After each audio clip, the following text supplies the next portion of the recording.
Ողջույն, դուք դիտում եք լուրեր առանց սահմանի։ Մինչ Հայաստանում բուռն շտաբակուսակցաշինություն է, ազգի փրկիչները հերթ են կանգնել կենտրոնական ընտրական հանձնաժողովում եւ երդվում, աղերսում են քվե, որ փրկեն Հայաստանը, շաբաթը շարունակվում էին փողոցային ձեռնամարտի կանոններով մարտերը հայ-ադրբեջանական զորքերի միջև Հայաստանի սուվերեն տարածքում, որոնք պայմանավորված են չկրակելու երկկողմանի հրամանով։ Ապա նաեւ մեծ ցավ ապրեցինք ադրբեջանական կողմի կրակոցի եւ մեր զինվորի մահվան լուրի կապակցությամբ, իսկ շաբաթն էլ իր տրամաբանական ավարտին հասավ վերահաս մեկ այլ աղետով։ Գեղարքունիքի մարզի վերին շորժահատվածում Հայաստանի տարածքում շրջափակվել եւ գերեվարվել է պայմանագրային 6 զինծառայող։ Շաբաթվա կեսին արդեն վարչապետի պաշտոնակատար Նիկոլ Փաշինյանը ազգային ժողովում հայտարարեց, որ ադրբեջանական զորքերը միանշանակ պետք է դուրս բերվեն Հայաստանի տարածքից եւ որ հայկական կողմը երկու առաջարկ է արել գրավոր ներկայացրել ստորագրվելիք փաստաթղթի մասով։ Մենք առաջարկել ենք երկու տարբերակ, ինչի վերաբերյալ ես այս ամբիոնից ասել եմ։ Կամ զորքերը դուրս են բերվում ադրբեջանական, որից հետո տեղի է ունենում ստորագրումը համաձայնեցված թղթի, կամ ստորագրված թղթի մեջ հստակ ձևակերպվում է, թե քանի օրվա ընթացքում են եւ ուր են դուրս գալիս, որտեղից են գնում ադրբեջանի զորքերը։ Փաստաթղթի վերաբերյալ մենք դեռ այն ժամանակ, ես ուղղակի այն ժամանակ չուզեցա ասեմ, որովհետև աշխատանքային process-ը դեռ այն ժամանակ, դեռ այդ փաստաթուղթը չէր հրապարակվել, չէր արտահոսել, մենք երկու գրավոր առաջարկ ենք ներկայացրել դրա բովանդակության վերաբերյալ։ Առաջինը գերիների ամբողջական վերադարձի վերաբերյալ եւ երկրորդը տվել են կոորդինատներ, թե զորքերը Ադրբեջանի որ կոորդինատներից անդին պետք է լինեն։ Այդ պահից սկսած մեր առաջարկին մենք ոչ մի արձագանք չենք ստացել։ Փաշինյանը անդրադառնալով Հայաստանի, ՀԱՊԿ եւ Ռուսաստանի դիմումներին հավելել է. անհնար է, որ ՀԱՊԿ-ը կամ Ռուսաստանը չկատարեն իրենց պայմանագրային պարտավորությունները, հավելելով, որ խորհրդակցություններն այդ ուղղություններով շարունակվելու են։ Փաշինյանը նշել է, որ Հայաստանը գոհ չէ ՀԱՊԿ-ի կառուցակազմերի եւ պրոցեսների արագությունից, բայց իրենք շարունակում են աշխատանքը ՀԱՊԿ գործընկերների հետ։ Իսկ ՀԱՊԿ-ն էլ պատասխանել է, որ հանգիստ նստեք տեղներդ, այսինքն իրենք հետևում են իրավիճակին եւ շարունակում են կոնսուլտացիաները, կարճ ասած մոռացեք մեր մասին, մենք ֆիկտիվ եւ իմպոտենտ կառույց ենք եւ եթե այդ սահմանային իրավիճակը Ռուսաստանի խնդիրը չէ, ապա ՀԱՊԿ-ի խնդիրն էլ չէ։ Միաժամանակ Փաշինյանը անդրադառնալով Ռուսաստանի դիմումին եւ դերին նշել է. Անհավանական եմ համարում, որ անհնարին եմ համարում, որ Ռուսաստանի Դաշնությունը իր պայմանագրային պարտավորությունները չկատարի, որովհետև այդտեղ հասկանում եք խնդիրն ինչ է, պայմանագրային պարտավորությունների ամբողջ իմաստը այն է եւ մեկնաբանությունն այն է, որ հարձակումը Հայաստանի Հանրապետության վրա հարձակում է Ռուսաստանի Դաշնության վրա, դա գրված է թղթի վրա։ Սա նշանակում է, որ եթե որևէ մեկ անպատիժ կարող է հարձակվել Հայաստանի Հանրապետության վրա, ուրեմն ցանկացած մեկը անպատիժ կարող է հարձակվել Ռուսաստանի Դաշնության վրա։ Այս բոլորը Պուտին-Բայդեն սպասվող հունիսի 16-ի Ժնևյան հայտարարությունների ֆոնին Հայաստանի եւ Միացյալ Նահանգների դիվանագիտական ներկայացուցչություններն էլ հայտարարում են, որ Ղարաբաղյան հակամարտության կարգավորումը պետք է իրականացվի ՀԱՀԿ Մինսկի խմբի համանախագահության մանդատով։ Այն պարագայում, երբ Ալիևը իր ներքին լսարանին հայտարարում է, որ Ղարաբաղյան հարցը լուծված է եւ Հայաստանին կստիպեն ճանաչել Ադրբեջանի տարածքային ամբողջականությունը։ Իսկ հիմա փաստորեն Ռուսաստանը կարող է գցել իր բարեկամ Ադրբեջանին եւ ԱՄՆ-ի հետ հարկադիր Ադրբեջանին վերադարձնել բանակցությունների, կամ էլ Ադրբեջանը կգցի Ռուսաստանին եւ խնդիր բարձրացնի Ռուսաստանի խաղաղապահների թեմայով։ Մանավանդ առիթը կարող է լինել Հայաստանի դիմումը ՄԱԿ-ի անվտանգության խորհրդին։ Ամեն դեպքում հայաստանյան իրավիճակը նախանձելի չէ օրհասականը եւ ամեն օրով ավելի ենք թաղվում քայքայված բանակի ու անվտանգային համակարգի հորձանուտում։ Իսկ մեր ողերիմ դաշնակիցը, որը ժամանակին բոլոր գործիքները մեր ձեռքից խլել է խոստանալով անվտանգություն եւ ապահովություն, հիմա հրաժարվում է իր պարտականություններից, հասկանալով, որ Հայաստանը փախուստի տեղ չունի եւ այլ ելք չունի, քան հնազանդվել դիվանագիտական քաղաքական, իսկ փաստացի Հայաստանի տարածքային կորուստներով թուրք-ռուսական բարեկամությունը ոռոգելուն։ Դրան էլ գումարվեց Փաշինյանի Կության թեզիսները։ Փաշինյանը այցելել էր Գեղարքունիքի մարզի Կութ գյուղ տեղում իրավիճակին ու գերեվարության հանգամանքներին ծանոթանալու, իսկ արդեն Երևան վերադառնալիս մեքենայի մեջ երկնել էր նոր բանակցային կոնցեպցիա, որն էլ մենք կկոչենք Կության թեզիսներ։ Իրադրությունը հասել է այս պայթյունավտանգ իրավիճակին, ես բաց առաջարկով եմ հանդես գալիս ուղղված միջազգային հանրությանը եւ ուղղված սա անում եմ հայ հանրության առաջ եւ այս առաջարկը ուղղված է նաեւ Ադրբեջանի կառավարությանը։ Առաջարկը հետեւյալն է, որ մենք պայմանավորվում ենք, որ շատ արագ երկու կողմերի զինված ստորաբաժանումները, այսինքն զինված ուժերի ստորաբաժանումները հայելային եղանակով հեռանում են սահմանից։ Այսինքն սահմանի վերաբերյալ կա պատկերացում 5 կիլոմետր էս կողմ, թե 10 կիլոմետրի վերաբերյալ պատկերացում չկա, այլ որոշակի կիլոմետրերի տարբերություն կա, 1, 2, 3։ Ենթադրաբար մենք առաջարկում ենք, որ ընդհանրապես այդ տարածքներից զինված ուժերի ստորաբաժանումները վերադառնան մշտական տեղակայման վայրեր։ Դրա փոխարեն սահմանագծի ենթադրվող երկայնքով տեղակայվեն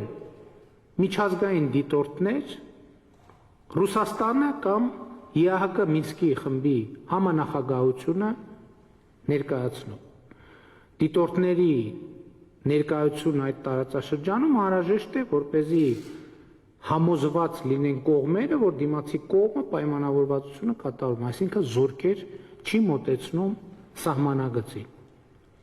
որից հետո ընդ որում ես ուզում եմ ընդգծել, որ խոսքը Սոտք խոզնավար հատվածի մասին է, որը տվյալ դեպքում հենց այս հատվածում է սահմանային լարվածություն առաջացել,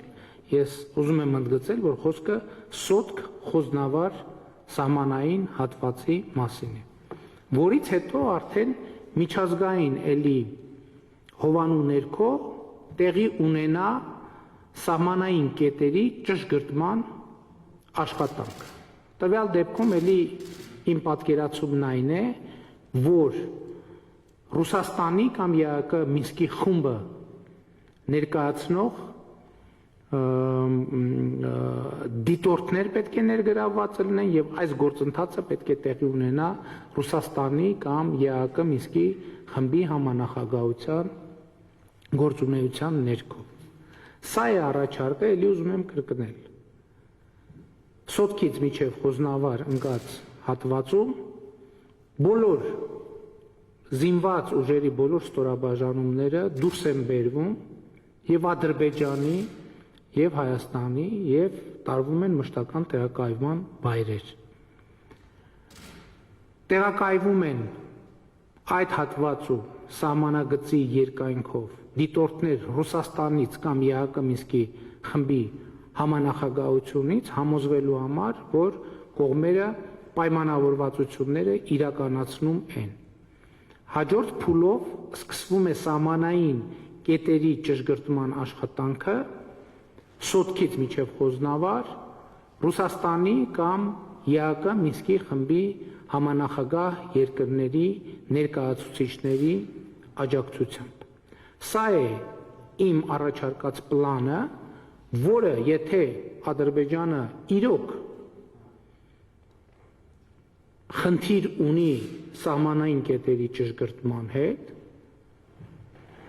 այս պլանը մերժելու որևէ պատճառ պետքա չունենա։ Մենք մեր կողմից համոզված ենք, վստահ ենք, որ բոլոր միջազգային դիտորդներին կարող ենք մեր դիրքորոշումը տեսակետը հիմնավորել։ Գուցե իրենք էլ ունեն վստահության իրենց բաժինը, բայց խոսքը դրա մասին չի, խոսքը այս փուլում իրավիճակը դեէսկալացիա անելու մասին է եւ դիվանագիտական խաղաղ հանգուցալուծման հասնելու մասին է եւ սա կարող է համարվել, կարող ենք համարել պաշտոնական առաջարկ եւ ուղղված Ռուսաստանին, ԵԱՀԿ Մինսկի խմբի համանախագահ երկրներին եւ իհարկե նաեւ Ադրբեջանին։ Այնպես որ ես հույս ունեմ որ այս առաջարկը կընդունվի եւ ճիշտն ասած տեղում իրադրությանը ծանոթանալով եկել եմ այն համոզման, որ հենց սա է իրադրության լուծման ամենակարճ, ամենաարդյունավետ եւ խելամիտ ճանապարհը, որովհետեւ կրկնում եմ, եթե մենք այս ճանապարհով չգնանք, իրավիճակը անխուսափելիորեն դուրս է գալու վերահսկողությունից։ Իսկ մենք դա թույլ տալ չենք կարող եւ բացի այս առաջարկից իհարկե մենք խորհրդակցություններ կսկսենք ակտիվ նաեւ մեր միջազգային գործընկերների հետ, արտաքին գործերի նախարարի հետ այս թեմայով արդեն խոսել ենք եւ հույս ունեմ, որ մենք արագ արդեն հնարավորություն կունենանք անցնել առաջարկի իրագործմանը։ Միաժամանակ Հայաստանի արտաքին գործերի նախարարը հրաժարական տվեց։ Արա Այվազյանը փաստորեն այս անգամ էլ տեղյակ չէր Կության թեզիսներից, ինչպես նախորդ անգամ բանակցային դելիմիտացիայի եւ դեմարկացիայի փաստաթղթից եւ որոշել է ուղղակի հեռանալ։ Փաշինյանի պլանին անմիջապես արձագանքեցին Միացյալ Նահանգները եւ Ֆրանսիան։ Արևմուտքը հայտարարեց, որ Ադրբեջանը եւ Հայաստանը պետք է զորքերը դուրս բերեն սահմաններից եւ զբաղվեն դեմարկացիայով, իսկ իրենք պատրաստ են աջակցել։ Փաստորեն Ռուսաստանից հույս չկա, ստապ քաղաքական հաշվարկից եւ հեռահար պլանավորումից հույս չկա, Կութի թեզիսներից հույս չկա եւ ՀԱՊԿ անդամ երկրներից միայն Հայաստանն է մոլորություն ունեցել, թե այդ կառույցին անդամագրվելով իրեն ապահովագրում է ոչ կազմակերպության անդամ երկրից։ Մյուսներն այդ քայլին գնացել են, որպեսզի ապահովագրված լինեն հենց Ռուսաստանից։ Շարունակում եմ մեր ողերին դաշնակցի եւ մեր թիկունքին տեղավորված հյուսիսային եղբոր դիֆերանտները առ Ադրբեջան։ Չէ՞ որ իրենք օր ու գիշեր հայտարարում են, որ Հայաստանը մեր դաշնակիցն է, բայց Ադրբեջանն էլ մեր բարեկամն է, թշնամի չէ, եւ պարզ է, որ այդ բանաձևում թույլի սկզբունքով մեր ողերիմը պետք է մեր շահերը, տարածքները եւ կյանքերը զիջի մեր թշնամուն։ Իհարկե, որոշակի գնի շուրջ նախապես պայմանավորվելով։ Իսկ այդ գինը կարծես թե նախանշվում է նախ ռուսական կայսերական վերականգնման քաղաքականության գլխավոր գաղափարախոսի Դուգինն էր ամիսներ առաջ հայտարարել, որ մենք զոհեցինք մեր դաշնակից Հայաստանի շահերը եւ հիմա ժամանակն է, որ Ադրբեջանը մտնի ԵԱՏՄ կազմ եւ ՀԱՊԿ, այդպիսով բացելով տարածաշրջանի վերաձևման եւ Հայաստանի պարտության հիմնական փազլը։ Իսկ հիմա դրա մասին բացեիված խոսում է Ռուսաստանի փոխարտգործնախարարը։ ՀԱՊԿ դռները պետք է բաց պահի Ադրբեջանի համար, այս շաբաթ հայտարարեց Ռուսաստանի փոխարտգործնախարար Անդրեյ Ռուդենկոն։ Միակ հանգամանքը, որ կարող է սահմանափակել անդամակցումը, դա կազմակերպության որոշ դրույթներն են, որոնք ըստ ՀԱՊԿ-ի անհրաժեշտություն կա, որպեսզի երկրների միջև լինեն դիվանագիտական հարաբերություններ։ Այդպիսի հարաբերություններ դեռևս չկան Ադրբեջանի եւ Հայաստանի միջև, եւ դրանք հաստատվեն, հուսով ենք, որ դա վաղ թե ուշ տեղի կունենա եւ այն ժամանակ այդ հարցն էլ կարող է այս կամ այն ձևով տեղավորվել գործնական հարթությունում, ասում է նա։ Փաստորեն Հայաստանի այս ծայրահեղ ծանր եւ անօգնական վիճակում պարտադրված սահմանային դեմարկացիան, դելիմիտացիան եւ սպասվելիք խաղաղության պայմանագիրն էլ այս հեռահար խճապատկերի մասն է։ Հայաստանի հաշվին ստեղծել բոլոր անհրաժեշտ պայմանները, որպեսզի Ադրբեջանը այլևս ելք չունենա մերժելու եւ պատճառաբանությունների։ Նալի եւ մեխի, ճիպոտի եւ բլիթի քաղաքականության կայսերական տրամաբանությամբ էլ շարունակել է Ռուսաստանի արտաքին գործերի նախարար Սերգեյ Լավրովը իր հարցազրույցում։ Վերջինս նշել է, որ Ռուսաստանը միշտ պատրաստ է թեւութիկունք լինել եղբայրական հայ ժողովրդին։ Այդ են վկայում Ռուսաստանի անձամբ նախագահ Պուտինի ջանքերը, որոնց շնորհիվ հաջողվեց վերջ դնել ռազմական առճակատմանը Լեռնային Ղարաբաղում 2020-ի աշնանը, գործարկել տարածաշրջանում իրավիճակի կարգավորման գործընթացը, ասում է Լավրովը։ Փաստորեն դաշնակիցը մեր թիկունքին է, բայց ուղղակի կանգնած, անընդհատ տրորում է եւ չի պատրաստվում իջնել մեր թիկունքից։ Ավելին, դաշնակցային հարաբերություններն էլ ոչ թե Հայաստանի սուվերեն տարածքի պաշտպանությանն են միտված ըստ երկկողմ եւ բազմակողմ պայմանագրերի, այլ ուղղակի սեփական զորքերի տեղակայմամբ հայերի ֆիզիկական բնաջնջման կասեցումը։ Դե սա էլ այլ որակի դաշնակցային հարաբերություն է, էկզիստենցիալ մարտահրավերների դաշնակցություն, այլ հարց է, որ այդ էկզիստենցիալ մարտահրավերներն էլ հենց իրենց կողմից են ստեղծվել ու կառավարվում։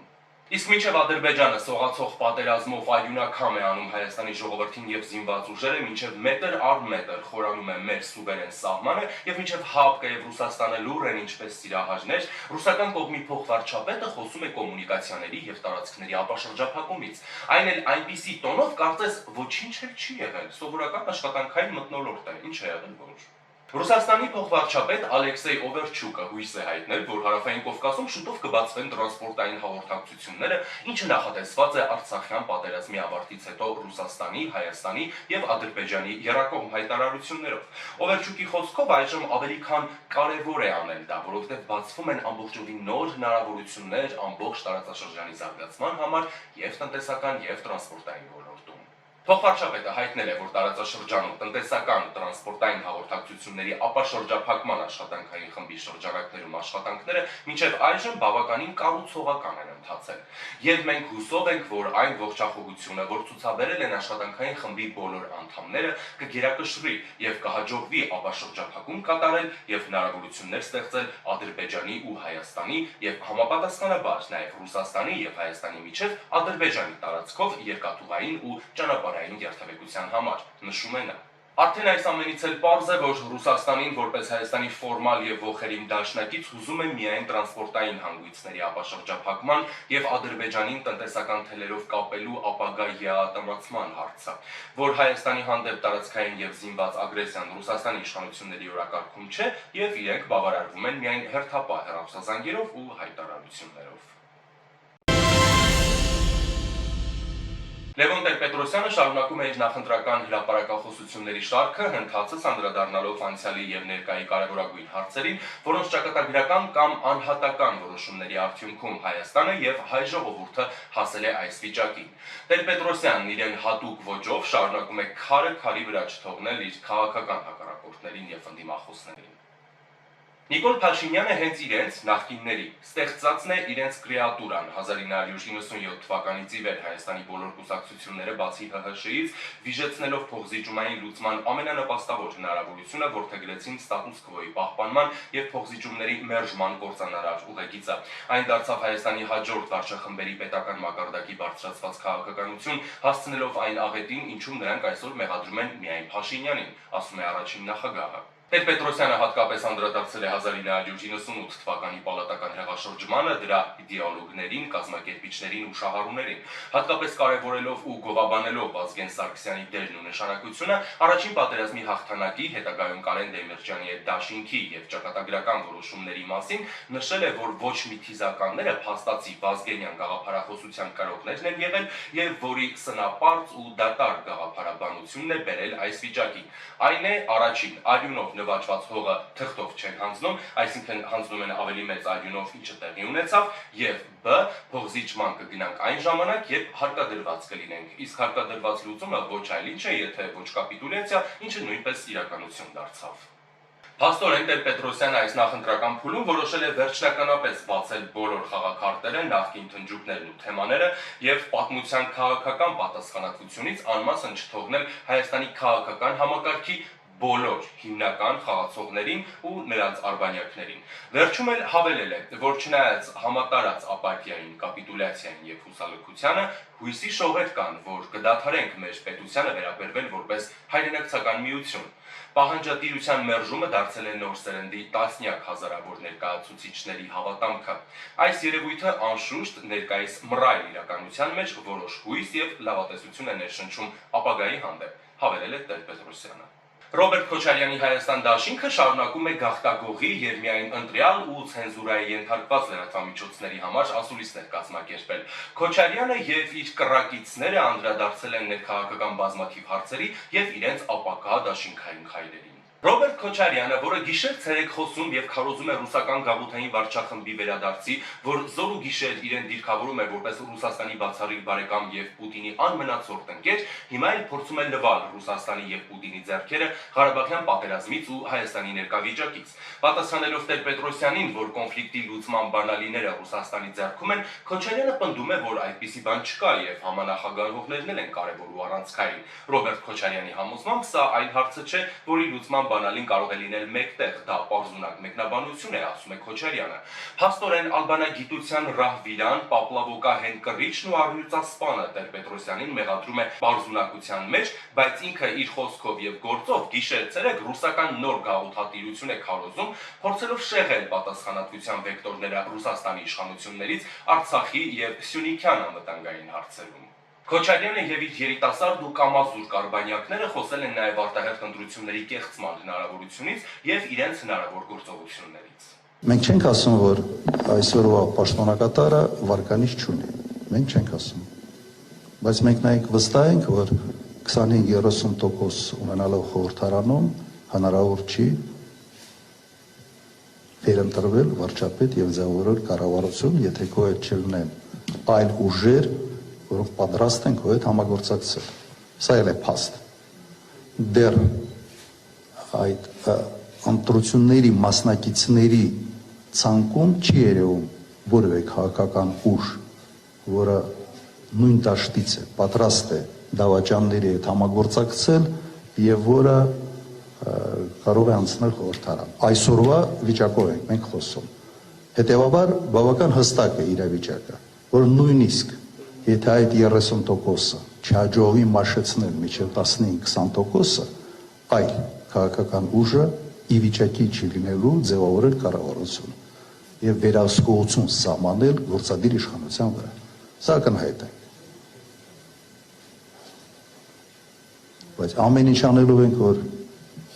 մաշեցնելու ենք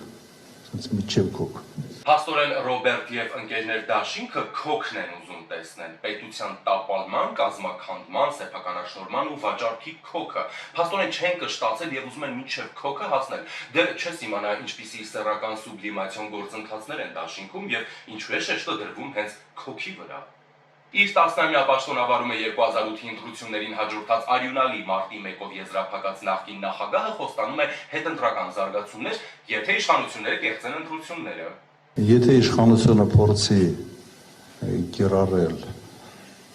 վարչական ռեսուրս անհամաչափ, եթե իշխանությունը փորձի տարբեր եղանակներով կեղծել ընտրությունները, այո, այդ դեպքում լինելու են հետ ընտրական գործընթացներ,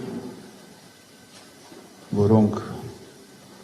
կարող են ունենալ նաև անկանխատեսելի հետևանքներ։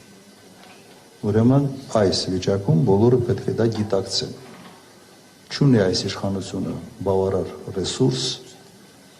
նման կարգի լկտիություն ցուցադրելու համար։ Այնուամենայնիվ, Հայաստանը 1998-ից 2008 թվականները ղեկավարած նախկին նախագահի կարծիքով ընտրությունները կեղծելու համար ռեսուրսներ են հարկավոր, ինչը իշխող իմ քայլը չունի այս իշխանությունը բավարար ռեսուրս նման կարգի լկտիություն ցուցադրելու համար, հավաստիացնում է լկտիության վարպետ Քոչարյանը։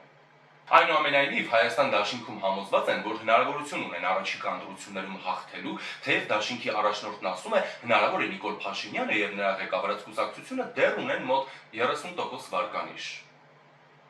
Իսկ նախընտրական ցուցակաշինությունը Հայաստանում ակտիվ շարունակվում է։ Օրենքով մայիսի 26-ին էր նախընտրական ցուցակների ներկայացումը կենտրոնական ընտրական հանձնաժողով։ Այսպիսով, Հայաստանը աղետից, պատվազրկումից եւ նվաստացումից դուրս բերելու հայտ է ներկայացրել 23 կուսակցություն եւ 4 դաշինք, թվով 27 քաղաքական ուժ։ Քաղաքացիական պայմանագրի նոր ցուցակում չեն լինելու Տիգրան Ավինյանը, Հայկ Մարությանը, Սասուն Միքայելյանն ու Սիփան Փաշինյանը։ Այսպիսով, ինչ տեսք ունեն առաջին եռյակները ըստ քաղաքական ուժերի։ Եվ այսպես, քաղաքացիական պայմանագիր Նիկոլ Փաշինյան, Արարատ Միրզոյան, Լիլիթ Մակունց, Բարգավաճ Հայաստան, Գագիկ Ծառուկյան, Միքայել Մելքումյան, Իվետ Ատոնոյան, այս անգամ դուրս է մնացել ազգային ժողովի գործող փոխխոսնակ Վահե Էնֆիաջյանը, Լուսավոր Հայաստան, Էդմոն Մարուքյան, Արտյոմ Գեղամյան, Անի Սամսոնյան, Հանրապետություն կուսակցություն, Արամ Սարգսյան, Արտակ Զեյնալյան, Անի Խաչատրյան, Քոչարյանի Հայաստան դաշինքը, Ռոբերտ Քոչարյան, Իշխան Սաղաթելյան, Աննա Գրիգորյան, Վահե Հակոբյան, Սերժ Սարգսյան, Արթուր Վանեցյան, Պատիվ ունեմ դաշինքը, Արթուր Վանեցյան, Տարոն Մարգարյան եւ Սերժ Սարգսյանի օգնական Աննա Մկրտչյան եւ այսպես շարունակ։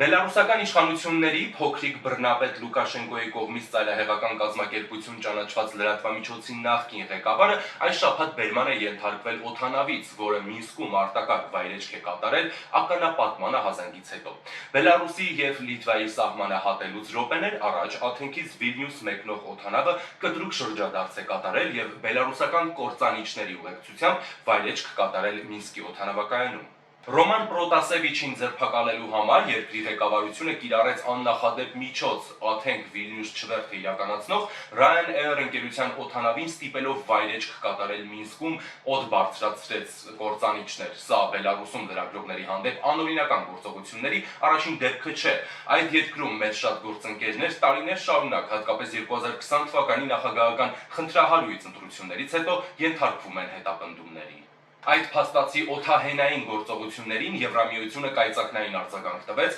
Եվրամիության անդամ պետությունների ղեկավարները որոշեցին փակել օդային տարածքը բելարուսական ավիաընկերությունների համար, ինչպես նաև արգելեցին բելարուսական օդանավերի վայրեջքը Եվրամիության տարածքում գտնվող օդակայաններում։ Եվրոպական միության որոշումից առաջ արդեն մի քանի պետություններ փակել էին իրենց օդային տարածքը բելարուսական օդանավերի համար, կատարվածը որակելով պետական օդային ծովահենություն։ Բրյուսելում ընդունված որոշումներին աջակցություն է հայտնել նաև Վաշինգտոնը։ Սպիտակ տունը տեղեկացրել է, որ նախագահ Բայդենն արդեն հանձնարարել է համապատասխան միջոցներ մշակել պատասխանատվության ենթարկելու նրանց, ովքեր կապ ունեն ինքնաթիռի միջադեպի հետ։ Ֆուտբոլային կրքերից մեր ֆուտբոլային հավաքականի վերակենդանացման հույս Խոակին Կապարոսը հրապարակել է Հայաստանի ազգային հավաքական հրավիրված ֆուտբոլիստների ցանկը։ Հիմնական կազմի մի շարք ֆուտբոլիստներ այս անգամ բացակայում են ցուցակից, մենք շատ լավ ենք ճանաչում այդ ֆուտբոլիստներին, մեծ հույսեր ենք կապում նրանց հետ եւ շատ կարեւորում նրանց դերը, սակայն այս անգամ որոշել ենք հանգստի հնարավորություն տալ նրանց եւ գործի մեջ տեսնել մի քանի այլ երիտասարդների։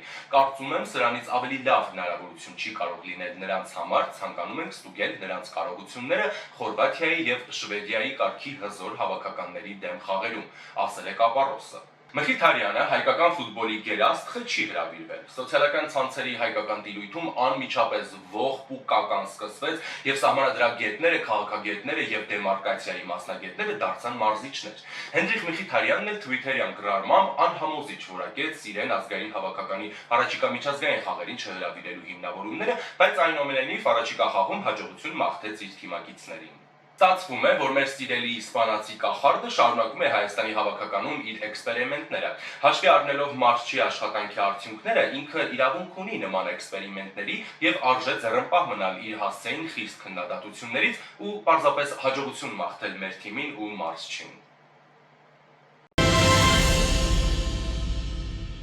Այսքանը դուք դիտում եք լուրեր առանց սահմանի։ Շարունակեք հետևել YouTube-յան ալիքին։